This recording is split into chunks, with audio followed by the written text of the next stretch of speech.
Welcome to day 21 of Waxford, everybody. Now, Hello. This was a lovely lady came through to our Cardiff clinic. Obviously, I can't say the lady's name, but she asked me, would she be in Waxford when the video was done?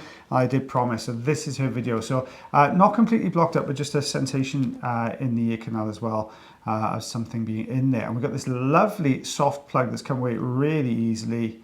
There we go, let's take a look. Just a little tiny, teeny little bit of dry skin just by this. We've just taken that away as well. Yeah, super quick one for you Nice today. one, yeah, very quick.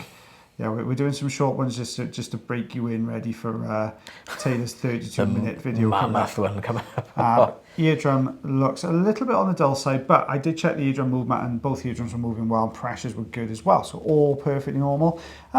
Just under a quarter of an inch.